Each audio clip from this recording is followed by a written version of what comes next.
I'm talking again with Michael Fless in his home near Trinidad, and he's talking about the ghat, which is a clay pot that is made in India.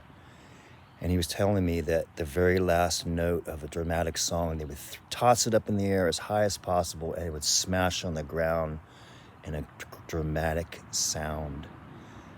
And this is the rest of the story.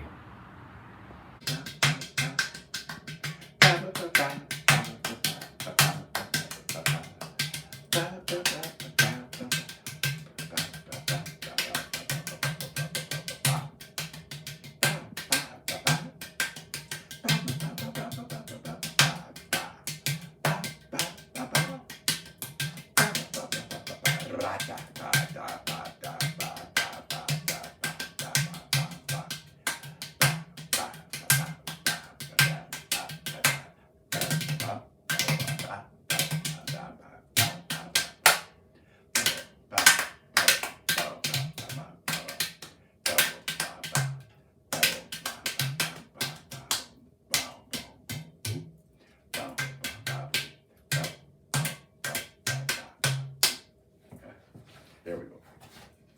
Gotcha. Michael, what is that instrument called again? You told me? Ghat. Ghat. Pot means pot. It means pot and... Like a pot, a cooking pot. A cooking pot. Yeah. And what is it made of? Clay. It's made out of clay. Unfired clay. And I told you the reason for that is because when you throw it up and it breaks at the last minute, it breaks better if it's not fired. I guess more pieces. And now why would they break it? Why? If my opinion is, they have a great sense of humor. They're not that attached to the object. Yeah. And I told you, there's, somebody told me, I don't know if it's true, but there's 2 factories in India that just make these. Now, they're not all the same shape and blah, blah, blah, but they just make these kind of drums because people break them after the show. They got to have a lot of them to use, you know. And how much do you think it weighs? Weighs? Yeah. Boy. I'll bet you 15 or 20 pounds, I think. They're pretty Wow, heavy. so it must be pretty thick.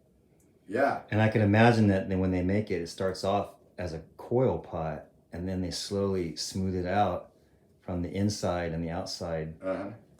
You know, they make it with little rings of...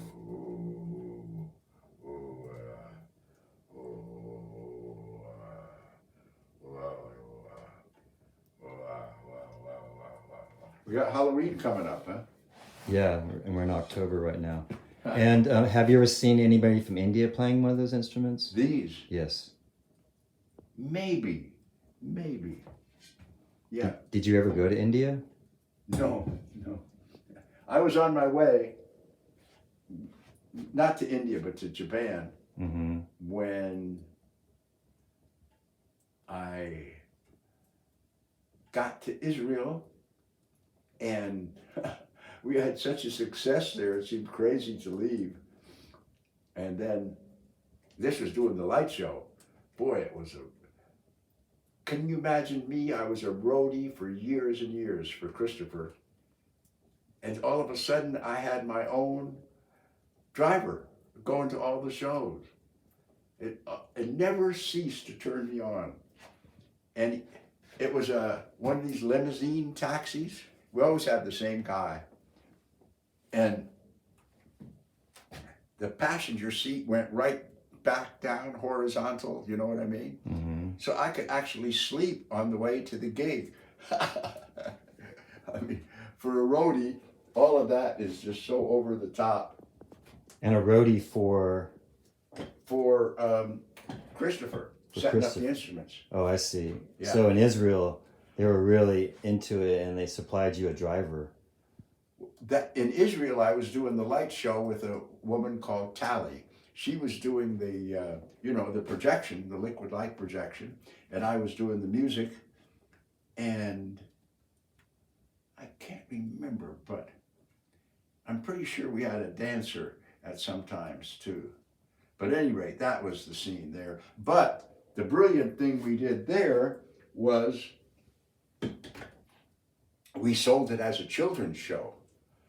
And we had a regular agent, like a, theatrical agent, who books you and everything like that. Yeah. And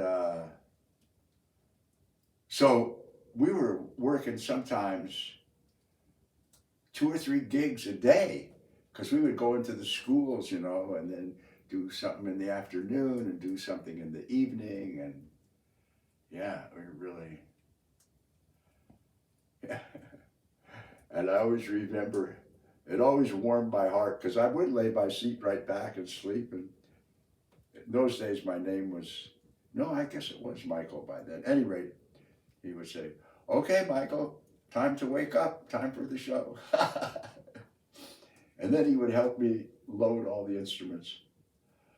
And he was also the guy who got me out of the country. I don't know why they were after me. It wasn't anything to do with drugs, I don't think. But they were after me somehow. And the police? He came to, yeah, the cops. The Jewish cops. I was smoking there, but I mean, I can't imagine that was... Israeli cops, police. Israeli police. Israeli police, yeah. I don't know why they were after me, because I mean, I don't ever do anything illegal beside that. So. But you felt the pressure and you needed to get out, and this person helped pretty you. Goddamn serious. Yeah. And then when this taxi driver I'm telling you about, who was our driver, he came to get me, and my neighbor was one of these dumb guys, and he knew it had something to do with the cops, and he was trying to stop me from leaving. And this guy got out of the car, and he just said in the nicest way, he says, "Oh, we're not going to the airport or anything like that. I'm just driving him to a gig around the corner type thing." And but he was driving away as he was saying all that out of the window. And he took you across the border. Took me to, as I remember, took me to the airport. Ah. And then they stopped me there because of this and this and this. And I had all my instruments and everything I could carry that I could get on the plane for free, so to speak. I had to leave half my instruments there. And even so, I had this many with me. And then I remember, okay, we'll let you on, but, and then I had things on my back, 2 arms full, and I was walking this very narrow passageway and looking way down at all the regular passengers. I don't know why, what I was doing up there or what, Were you? And I remember when I got on the plane, they had held up the plane for me. And everybody gave me dirty looks when I got on the plane, because the plane was late leaving. And wasn't there something about, there was some bombing going on? Some craters in your neighborhood? Bomb craters? Yes, that's right. Was it the Iranians? Must have been Iran was bombing Tel Aviv, that's right. And right in Tel Aviv was craters in the streets. But musician for me as a fantasy, I told you, I had this, my place in Tel Aviv, it had this lovely rooftop kind of area where you could hang out, you know what I mean? And I was just sitting there, and I happened to just look over the wall, and I see this guy walking with a sitar. And I just didn't hesitate a second, jumped that, ran down the stairs and just caught him before he was going into his house. And I said, "Oh, hey, you have a sitar there, huh?" "Yeah," he said. And I said, "Well, I play tablas." And if I hadn't have caught him like that, he would have disappeared into the house. I would have never found him. Right. And dig this, I'm not such a good musician, but if I work every day, then I can become okay. This guy, we were working 3 hours a day rehearsing. That was always been my fantasy. work 3 hours a day and then do your gigs at night. Then you got, for me, you really have something happening. So, and he had a music room a little smaller than this, and from floor to ceiling was all these CDs. A lot of it was Indian music. It just, it rings my heart because I just have a special thing for Indian music, you know, like I can, uh, it's just brings me to something fundamental in myself, you know. Your body energy relates to it. I'm sorry, I didn't hear Your you. body energy Yeah, and mind relates to it. yeah, yeah. And then that, I'm sure I told you before about working with that dancer and how, what a cool scene we had together and how, you know, the name of the group was called Alap. And Alap, that talks about the beginning of the raga, which there's no rhythm.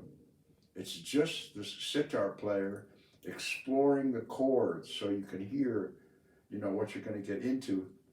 And so me and the dancer would stay completely still, and they would do the alap for maybe 7, 8 minutes, and then he'd give you a little nod or just start playing the rhythm himself on the sitar. And that's when we would begin together, you know, and like, man, I was just watching her feet, and she would, that whole 7 or 8 minutes, she was in some yoga pose where she was on one leg all wrapped around like this, and I was just sitting completely still, and then, bah, all start like that, you know. I think that's called the tree. That movement, the yoga movement, is called the tree. Tree? The tree, yeah. The tree? Yeah. Oh, yeah, could be. Yeah. Yeah. Where you have your legs wrapped around one leg, and then your hands are wrapped around another hand, and Oh, yeah. you're all like Yeah. balled up, and like you She look like would a hold tree. that for like 7 or 8 minutes. Quite something. And how long were you in Israel? 5 years. Yeah. That was really something. Did you feel at home? It was strange, everybody being Jewish. I didn't feel at home. In fact, it bugged me in a certain way. And I'll tell you this story for whatever it's worth. But me and this lady was really getting it on together, getting ready to sleep together. I mean, really, more than halfway there. And she turned to me and she said, "Are you Jewish?" And I thought, wait a minute, does that have something to do with what we're about to do or what, you know? And it completely turned me off.